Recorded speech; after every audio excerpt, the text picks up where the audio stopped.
Hello student. स्वागत है आपके अपने चैनल ज्ञान स्टडीज एकेडमी में। आज का ये क्लास बहुत ही महत्वपूर्ण होने वाला है और ये महत्वपूर्ण उन विद्यार्थियों के लिए है जिन्हें 2026 में इंटर का बोर्ड एग्जाम देना है। और ये महत्वपूर्ण इसलिए है क्योंकि आज के इस क्लास में class twelfth history class twelfth की हिस्ट्री चैप्टर 3 को जो है यानी कि देखने वाले हैं। और ये क्लास जो है चैप्टर 3 का पार्ट जो है ये चैप्टर 3 का पार्ट 3 होने वाला है, क्योंकि इससे पहले जो है चैप्टर 3 का पार्ट 1, पार्ट 2 और पार्ट 3 को जो है कवर कर दिया जा चुका है। तो ये जो है चैप्टर 3 का पार्ट 3 है। तो आप लोगों ने अगर चैप्टर 3 का पार्ट 1 और पार्ट 2 को अगर नहीं देखे हैं तो आप लोग इस चैनल में जाकर के देख सकते हैं। और ये क्लास के यानी कि चैप्टर 3 का जो है पार्ट 3 है। तो आप लोग इस क्लास में पूरी तरीके से बने रहिए अगर आपको भी 2026 में इंटर का बोर्ड एग्जाम देना है तो, क्योंकि ये जो बहुत ही महत्वपूर्ण क्लास होने वाला है। ठीक है, तो आप लोग जो है लास्ट तक इसमें अंत तक बने रहिएगा। और अगर चैनल पे अगर नए हैं तो प्लीज इसे सब्सक्राइब कर दें और अगर क्लास अगर अच्छा लगेगा तो इसे लाइक जरूर कर दीजिएगा। तो बिना समय को बर्बाद किए ही शुरू करते हैं आज के इस सेशन को। इससे पहले के क्लास में जो है हम लोगों ने इससे पहले की क्लास में जो है ये जान चुके थे कि यानी कि महाभारत और मनुस्मृति के बारे में जानकारी। महाभारत के बारे में जानते हैं कि महाभारत जो है सिर्फ धर्म से रिलेटेड ही नहीं बल्कि जो है ना प्राचीन समय के बारे में यानी कि समाज के बारे में जानकारी, लोगों के बारे में जानकारी यानी कि इससे पता चलता है। ठीक है, और ये जो है यानी कि ये भी जाने थे कि यानी कि सामाजिक, धार्मिक और शारीरिक रूप से जो है शुद्ध नहीं माना जाता था। और ये कौन व्यक्ति थे जिन्हें जो शुद्ध नहीं माना जाता था? तो वो व्यक्ति जो थे वो थे चंडाल। चंडाल को जो है यानी कि धार्मिक, शारीरिक, सामाजिक रूप से जो है यानी कि क्या, तो इन्हें जो है यानी कि क्या मुख्य यानी कि क्या तो शुद्ध नहीं माना जाता था। ठीक है, और ये यानी कि ये क्लास को जो है पार्ट 2 में यानी कि हम लोग कवर कर चुके थे। आज का जो क्लास जो शुरू होने वाला है वो ये है कि यानी कि आज की इस क्लास में देखने मनुस्मृति में चंडालों के कर्तव्यों की सूची मिलती है। जैसे मनुस्मृति जो है एक हिंदू धर्म शास्त्र है जिसमें समाज के हर वर्ग के लिए नियम बताए गए हैं। मतलब मनुस्मृति जो है ये हिंदू धर्म से रिलेटेड है और इसमें जो है यानी चंडाल के कर्तव्य के चंडाल के कार्यों के बारे में सूची मिलती है। और ये मनुस्मृति जो है ये हिंदू धर्म शास्त्र है जिसमें समाज के हर वर्ग के बारे में जानकारी पता चलता है। यानी कि इसमें जो है यानी कि चंडाल वे लोग होते माने जाते थे। चंडाल कौन थे? तो देखेंगे, सिंपल तरीके से याद रखेंगे कि चंडाल वे लोग थे जो वर्ण व्यवस्था से बाहर रहते थे। मतलब उन्हें किसी भी प्रकार का वर्ण जो है यानी कि प्राप्त नहीं था। उनके लिए जो है ना विशेष काम तय किए गए थे कि उनका काम सिर्फ क्या रहेगा, तो मरे हुए पशुओं को उठाना काम रहेगा और जलाने का कार्य जो यानी कि मृत जो है ना यानी कि क्या शरीर को भी जलाने का काम कौन करेंगे? तो ये काम को जो है ना यानी कि चंडाल करेंगे। ठीक है, ये काम को कौन करेंगे? तो चंडाल। तो चंडालों के लिए जो है ना कुछ काम जो है तय कर दिया गया था कि चंडाल को विशेष रूप से काम क्या करना है, तो इनका काम करना मरे हुए पशु को उठाना और मृत शरीर को जो है यानी कि अंतिम संस्कार यानी कि जलाना। और ये सारे काम जो है किसके पास में था? तो ये चंडाल के पास में था।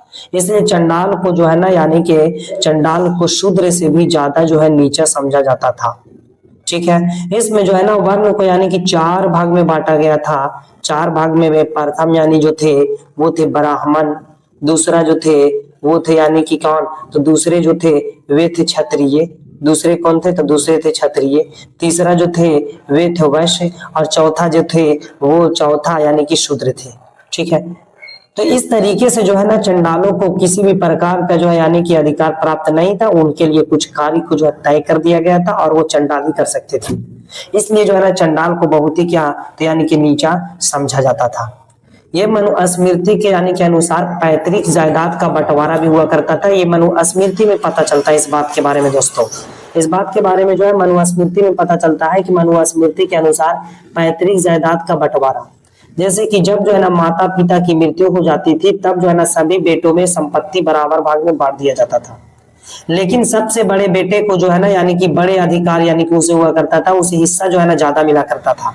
बड़े बेटे को हिस्सा जो है यानी कि ज्यादा मिला करता था और यह विशेष जो है ना अधिकार था। कहने का मतलब है ना कि जब जो है यानी कि माता मनुस्मृति के अनुसार माँ यानी कि पैतृक जायदाद पर बंटवारा हुआ करता था। जब माता पिता की मृत्यु हो जाती थी तब जो है ना उसके यानी कि संपत्ति पर बराबर बराबर जो है बंटवारा हुआ करता था। लेकिन जो सबसे बड़े बेटे जो हुआ करते थे उसे जो है यानी कि हिस्सा जो है ना यानी कि उसे हिस्सा अधिक यानी कि ज्यादा मिला करता था। ये मनुस्मृति के अनुसार ये बात पता चलता है। ठीक है, ये बात मनुस्मृति के अनुसार इसमें पता चलता है। ठीक है, देखेंगे अगले पॉइंट को। अगले पॉइंट में कहा जा रहा है कि विवाह के 8 प्रकार थे। विवाह के कितने प्रकार? विवाह के 8 प्रकार थे। कौन कौन से थे? तो इसमें जो है ना यानी कि धर्म शास्त्रों में 8 तरह के विवाह बताए गए थे। धर्म शास्त्रों में कितने तरह के? तो धर्म शास्त्रों में कुल 8 तरह के जो है विवाह के बारे में बतलाए गए हैं। अब ये 8 तरह के विवाह जो है ना यानी कि कौन कौन हो जाएंगे? तो इसमें जब 8 तरह के विवाह बतलाए हैं तो उनमें से पहले जो है ना 4 विवाह थे, जैसे कि एक थे ब्राह्म, दैव, आर्ष और प्रजापति। ये जो है ना ये चारों को मुख्य रूप से जो है ना बहुत ही अच्छा माना जाता था। ये चारों को जो है ना ये 4 को जो है विवाह को बहुत ही अच्छा माना जाता था। और बाकी को जो 4 थे जैसे कि असुर, राक्षस, है ना, आदि, इसे जो है ना यानी कि क्या थे, इसे निंदनीय यानी कि गलत आधार यानी कि क्या अधार्मिक माना जाता था।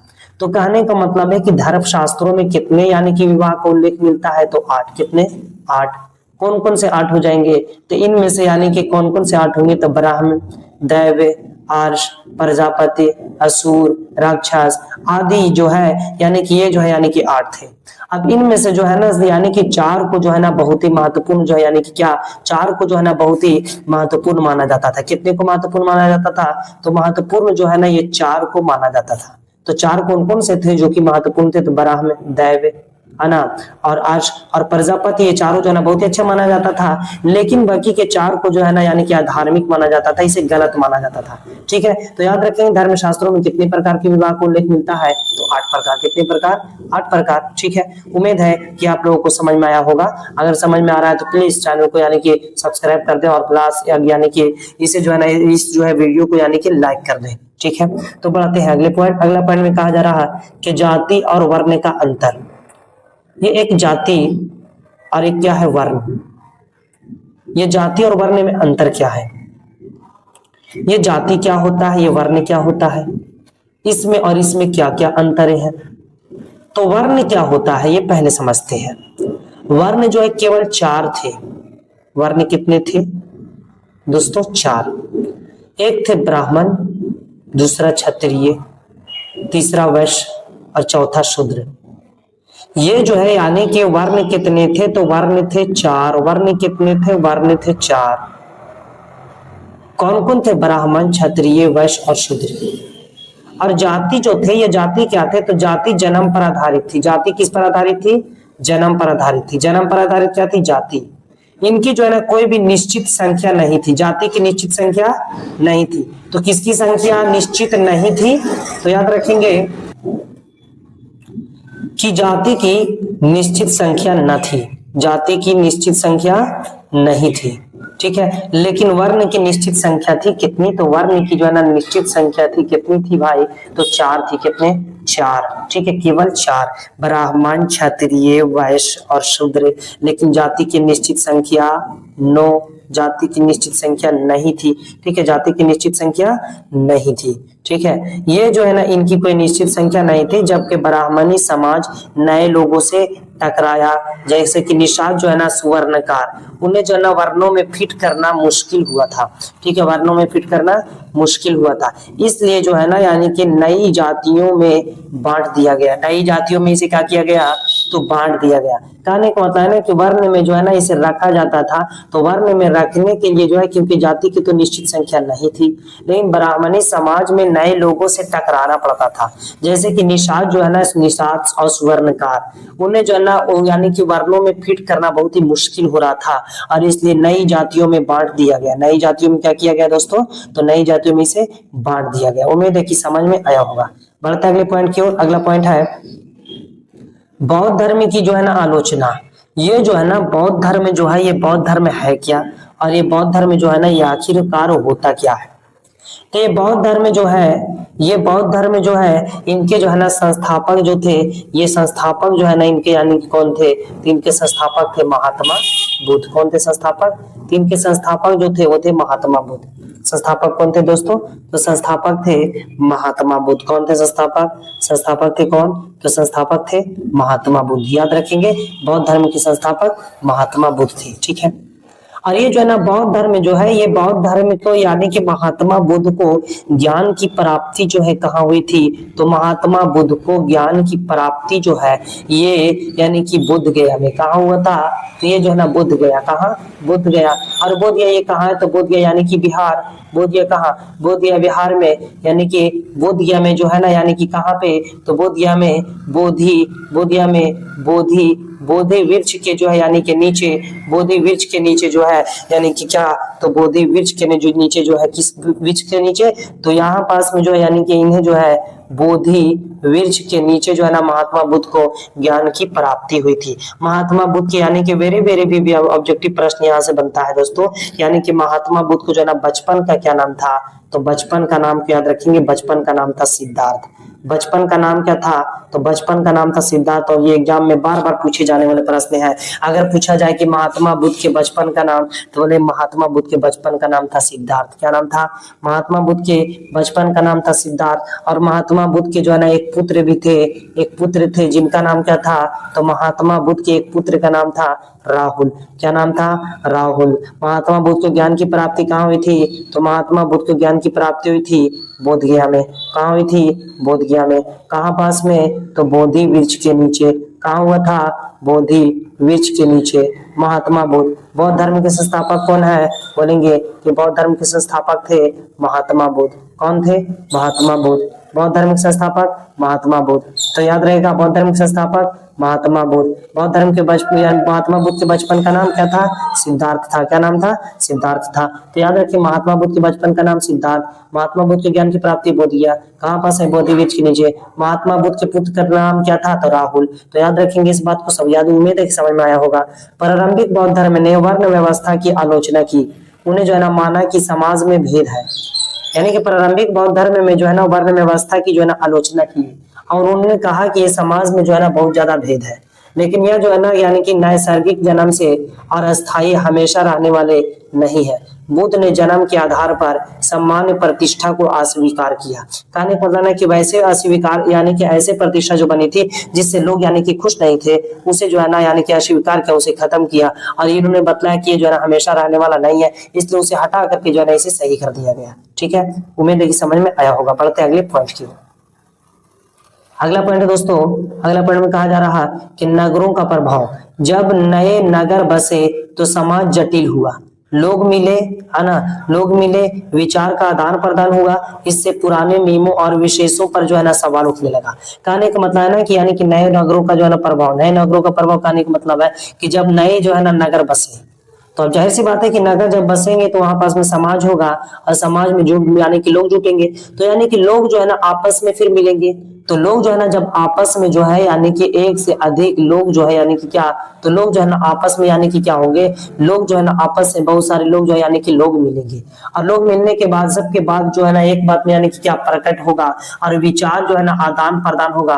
कहने का मतलब है कि विचार का क्या होगा, आदान प्रदान। इनका विचार इनके पास में, इनका विचार इनके पास में, तो एक दूसरे का विचार जो है ना यानी कि एक दूसरे के पास में पहुंचेगा। ठीक है, तो विचारों का आदान प्रदान होगा। तो यानी कि इससे जो है ना पुराने नियमों और विशेष पर जो है ना सवाल उठने लगा। क्या होने लगा, तो पुराने नियमों पर जो है क्या होने लगा, तो पुराने नियमों पर सवाल उठने लगा। इतिहासकार जो है, इतिहासकार किसे कहते हैं, तो इतिहासकार किसे कहेंगे, तो इतिहासकार जो है ना उसे कहते हैं, इतिहासकार उसे कहते हैं, कहेंगे उसे कहते हैं जो इतिहास, जो इतिहास का क्या करते हैं, अध्ययन, जो इतिहास का अध्ययन करते, जो इतिहास का अध्ययन करते हैं उसे इतिहासकार कहते हैं। ठीक है, तो इतिहासकार ये ग्रंथों में विश्लेषण करते हैं कि इतिहासकार किसी ग्रंथ को पढ़ते समय ये चीज देखते हैं कि वह कब लिखा गया, किसने लिखा, किस भाषा में लिखा और किसके लिए लिखा गया है। तो याद रखेंगे इतिहासकार किस बात पे ध्यान रखते हैं, इतिहासकार किस बात पर ध्यान रखते हैं दोस्तों, तो याद रखना पड़ेगा इतिहासकार उस बात पे ध्यान रखते हैं किसी भी ग्रंथ को पढ़ते समय, ये चीजें देखते हैं कि वह कब लिखा गया, किसने लिखा, किस भाषा में लिखा और किसके लिए लिखा गया है। इस बात पर जो है यानी कि पूर्ण रूप से जो है इतिहासकार क्या करते हैं, तो पूर्ण रूप से जो है इतिहासकार इस बात पे जो है यानी कि ध्यान देते हैं। ठीक है, तो याद रखेंगे कि इतिहासकार किस बात पे ध्यान देते हैं। ठीक है, आगे देखेंगे कि महाभारत जो है, ये महाभारत एक गतिशील ग्रंथ है। गतिशील का मतलब क्या, तो जो यानी कि समय के साथ बदलता रहता हो।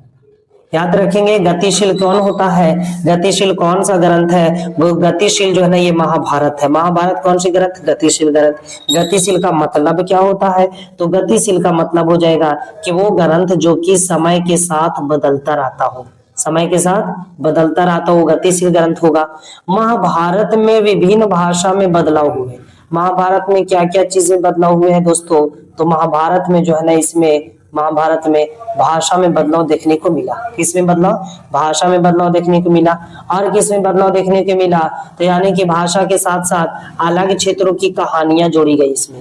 और क्या इसमें जोड़ा गया, तो इसमें जो है ना यानी कि कहानी को भी जोड़ा गया। इसमें क्या जोड़ा गया, तो इसमें जो है ना यानी कि मुख्य रूप से कहानियों को जोड़ा गया। ठीक है, और इसने जो यानी कि कला, चित्रकला, नाटक आदि को भी विषय दिया।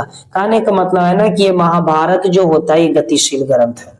गतिशील वो होता है जिस ग्रंथ में बदलाव देखने के लिए मिलता है, समय के साथ बदलाव। जैसे कि इसमें जो है ना भाषाओं में बदलाव देखने के मिला, अलग अलग क्षेत्रों की कहानियां इसमें जोड़ी गई है। और इसने कला है ना, क्या कला, चित्रकला, उसके बाद नाटक आदि को भी विषय इसमें दिया गया है। उम्मीद है दोस्तों कि आप लोगों को ये भी समझ में आया होगा। बढ़ते हैं अगले यानी कि टॉपिक की ओर। अगला टॉपिक में कहा जा रहा है दोस्तों कि स्त्रियां और संपत्ति। महिलाएं जो है ना पैतृक संपत्ति में हिस्सा नहीं मांग सकती थी। कहने का मतलब है ना कि अगर जो है ना यानी कि पिता का और माता का जो है यानी कि क्या, पिता और माता का अगर जो है देहांत होता है, उसके बाद जो है ना पिता के संपत्ति पर सिर्फ और सिर्फ किसका अधिकार होगा, तो यानी कि सिर्फ और सिर्फ जो है ना किसका अधिकार होगा पिता के संपत्ति पे, तो सिर्फ और सिर्फ जो है ना यानी कि पुत्र का ही अधिकार होगा। मतलब कि पुत्री का अधिकार नहीं होगा। अधिकार किसका होगा, तो अधिकार जो है ना इस पर सिर्फ और सिर्फ पुत्र का अधिकार होगा। क्या पुत्री का भी अधिकार होगा, तो पुत्री का अधिकार जो है ना नहीं होगा। अधिकार किसका, तो अधिकार सिर्फ और सिर्फ होगा पुत्र का। ठीक है, तो याद रखेंगे पुत्र का अधिकार होता था। जैसे कि देखेंगे दोस्तों कि उन्हें जो है स्त्रियां यानी कि तोहफे, गहने आदि पर अधिकार था। कहने का मतलब क्या है इसमें, कि अगर जो है ना यानी कि शादी के समय में जो भी है तो फिर तोहफा या तो फिर कह सकते हैं कि गहना, कुछ भी जो है ना दिया जा सकता था, उस पर अधिकार था। लेकिन जो है ना फिर उसके बाद में जो है यानी कि पिता के जो है ना पैतृक संपत्ति पर महिलाएं के लिए अधिकार जो है ना यानी कि हिस्सा पर मांग नहीं थी। महिलाएं के लिए किसी भी प्रकार का जो है यानी कि सुविधा नहीं था। ठीक है, नहीं था, अधिकार नहीं था। इतिहासकार फिर से दोहराते हैं, यह बात दोबारा कही गई है कि इतिहासकार भाषा, काल, लेखक, उद्देश्य और पाठकों के जो है ना विश्लेषण करते हैं। पाठकों का, इतिहासकार किस किस बात के बारे में विश्लेषण करते हैं, तो इतिहासकार जो है ना यानी कि ये करते हैं, ये इतिहासकार जो है ना दोहराते हैं यानी कि भाषा को, काल को, लेखक को, उद्देश्य को और पाठकों को जो है यानी कि विश्लेषण दोबारा से करते हैं। तो ये समझ में आ गया कि इतिहासकार कौन कौन से बात पे ध्यान रखते हैं। लेकिन ये जो ना पैतृक संपत्ति, ये समझ में आया होगा, क्या समझ में आया है, क्या नहीं आया समझ में। तो ये पैतृक संपत्ति जो होता है इसमें जो है ना यानी कि पिता के हिस्से पर सिर्फ और सिर्फ जो है ना पुत्र का ही अधिकार होता था, पुत्री का अधिकार नहीं हुआ करता था। तीसरी को जो है ना पैतृक संपत्ति कहा गया। लेकिन पुत्री को क्या मिलता था, तो किसी भी गिफ्ट, किसी भी जो है ना गहने, ये तो फिर उसे मिल गया तो वही जो है उसका हो गया। लेकिन पैतृक जो यानी कि संपत्ति पे अधिकार नहीं था, मतलब पिता की संपत्ति पे अधिकार नहीं था। ठीक है, उम्मीद है कि ये भी पॉइंट आपको समझ में आया होगा। बढ़ते हैं अगले पॉइंट की ओर। अगला पॉइंट में कहा जा रहा है दोस्तों, अगला पॉइंट में क्या कहा जा रहा था, अगला पॉइंट में कहा जा रहा है कि यानी कि महाभारत की रचना शुरू में इसे भाट सारथियों ने बनाया था।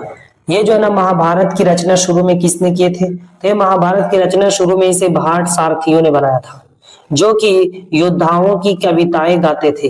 पर साहित्य में इसके रचयिता ऋषि व्यास माने जाते हैं।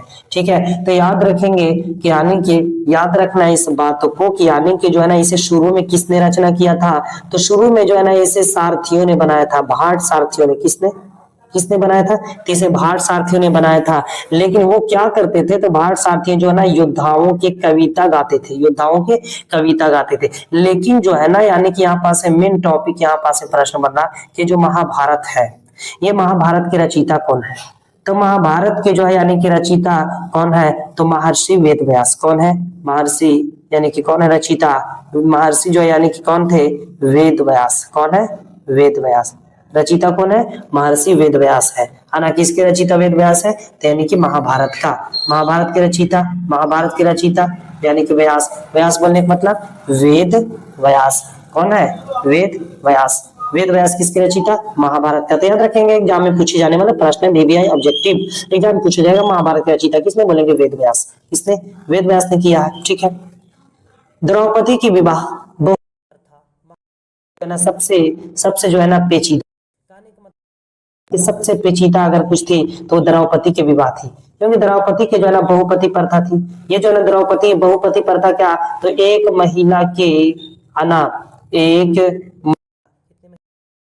महिला के अनेक पति, तो उसी को बोलते हैं बहुपति। उसी को क्या बोलते हैं, उसी को बोलते हैं बहुपति। तो ये बहुपति किसकी थी, द्रौपदी की, है ना। महाभारत की सबसे जो है ना पेचीदा यानी कि ये बात है। ठीक है, आगे देखेंगे अगले पॉइंट को।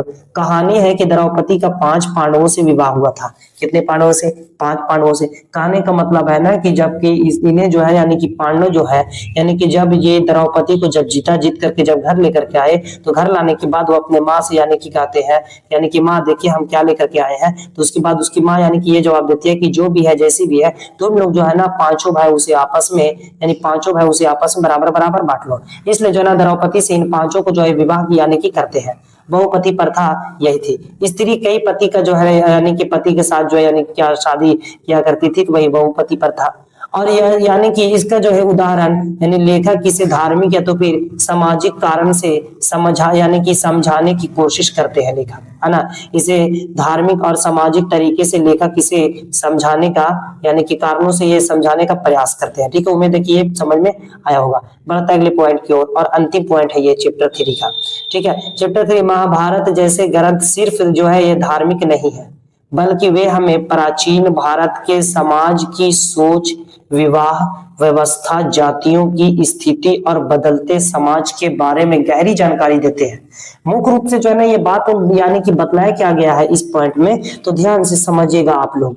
देखेंगे कि महाभारत जैसे ग्रंथ जो है ना सिर्फ धार्मिक नहीं है, ये बात तो आप लोगों को यानी कि पता ही है, बार बार बतला रही धार्मिक नहीं। इसमें क्या मिलता है, तो बल्कि वे हमें जो है प्राचीन मतलब पुराना भारत के समाज की सोच के बारे में जानकारी देता है, विवाह के बारे में जानकारी देता है, व्यवस्था के बारे में जानकारी देता है, और जातियों के बारे में जानकारी देता है। ये सारे स्थिति और बदलते हुए समाज के बारे में जमा यानी कि क्या जानकारी देता है, गहरी जानकारी हमें इसी में देखने को मिलता है दोस्तों। तो उम्मीद है कि ये टॉपिक आप लोगों को समझ में आया होगा। तो ये जो है ना चैप्टर यानी कि चैप्टर कितने 3, चैप्टर 3 का पार्ट कितना था, तो ये पार्ट जो है ये भी कितने थे, तो ये जो है ना पार्ट 3 था। तो आप लोगों ने अगर पार्ट 1 और पार्ट 2 को नहीं देखे हैं, चैप्टर 3 का पार्ट 1 पार्ट 2 को, तो आप लोग जो है ना जा करके पार्ट 1 और पार्ट 2 को यानी कि देख सकते हैं। उसके बाद ये पार्ट 3 को देखिएगा, तब जो है ना आप लोगों को सही तरीके से समझ में आया होगा। और ये जो है ना यानी कि हिस्ट्री जो है ये 12th क्लास के थे यानी कि के था, और इसका जो है ना चैप्टर 1 और चैप्टर 1 का ऑब्जेक्टिव प्रश्न, सब्जेक्टिव प्रश्न, और उसके बाद चैप्टर 2 का ऑब्जेक्टिव प्रश्न और सब्जेक्टिव प्रश्न, ये सारे को कवर करा दिया जा चुका है। इस चैनल में आप लोग जाकर के देख सकते हैं। और ये था चैप्टर 3 का यानी कि पार्ट 1 जो कि अंतिम था, ये चैप्टर 3 का। अब इसके बाद पार्ट नहीं आएगा।